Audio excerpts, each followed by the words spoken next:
ఉదయం అంతా కష్టపడితే కొంత డబ్బును మానవుడు సంపాదించుకుంటూ ఉన్నాడు. అలాగే నెలంతా కష్టపడితే మానవుడు కొంత జీతాన్ని సంపాదించుకుంటూ ఉన్నాడు. అలాగే సంవత్సరం అంతా కష్టపడితే మానవుడు కొన్ని లక్షల రూపాయలు సంపాదించుకుంటూ ఉన్నాడు.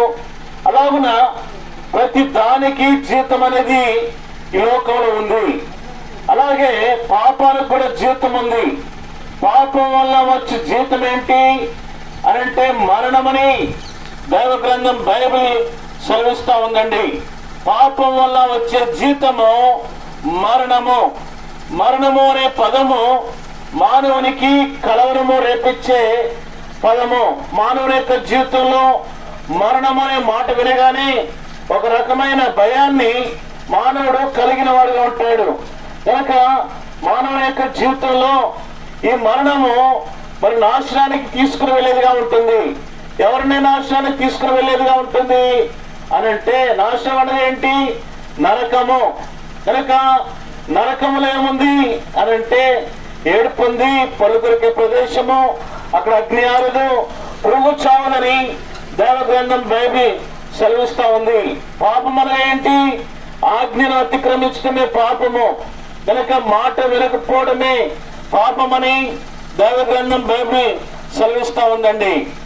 6000 సంవత్సరాల క్రితము మానవునితో దేవుడు చెప్పినాడు.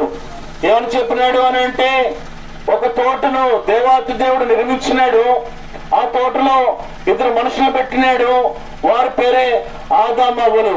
ఆదామవ్వలతో చెప్పిన మాట ఏంటంటే, ఈ తోటలో ఉన్న ప్రతి వృక్ష ఫలాన్ని మీరు తినవచ్చు, అయితే మధ్యన ఒక చెట్టు నాటాను, ఆ పండ్ల మటుకి మీరు తినకూడదు, ఒకవేళ తింటే నిశ్చయముగా చనిపోతారని దేవుడు మానవునితో చెప్తూ వచ్చినాడు. అయితే ఒకరోజు బయలుదేరి చల్లపూట వేళ ఆదామవ్వలిద్దరూ కూడా దేవుడు ఏదైతే తిరుగుతున్నాడో ఆ యొక్క చెట్టు దగ్గరికి వెళ్ళి హవ్వ చూస్తున్నప్పుడు అపవాదైన సాతాను హవ్వను మోసగించి ఆ పండ్లను కోపించి వారిద్దరు కూడా తినివేసినట్లుగా చేసింది.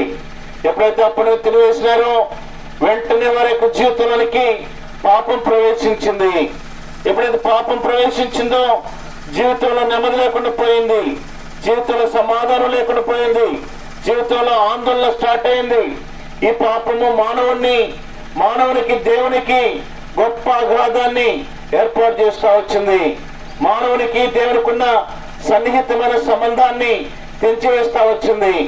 అయితే మానవుడు ఈ పాపముతో మరి చనిపోతే, మానవుడు ఈ పాపముతో తన యాత్రను ముగిస్తే ఎక్కడికి వెళ్తాడు అని అంటే నరకానికి వెళ్ళవలసిందే. అందుకని మరలా మానవుని ప్రేమించి 2023 సంవత్సరాల క్రితము ఆయన తన కుమారుణ్ణి ఈ లోకానికి పంపించినాడు. ఆయనే యేసు ప్రభువారు. యేసు అనగా రక్షకుడు, క్రీస్తు అనగా అభిషేకింపబడిన వాడు, ప్రభు అనగా నిన్ను నన్ను సర్వలోక మానవాల్ని ఆయన పరిపాలించేవాడు. యేసు క్రీస్తు ప్రభువారు 2023 సంవత్సరాల క్రితం లోకానికి వచ్చినాడు. ఆయన జన్మంలో పాపం లేదు, ఆయన జీవించిన జీవితంలో పాపం లేదు, ఆయన పుట్టుకలో పాపం లేదు, ఎక్కడ కూడా పాపం లేకుండా ఆయన బ్రతుకుతూ వచ్చినాడు. అలాంటి వాడు పాపిగా చేయబడి ఆకాశానికి భూమికి మధ్యలో వెళ్ళాలి. పాపులందరి కొరకై సమస్త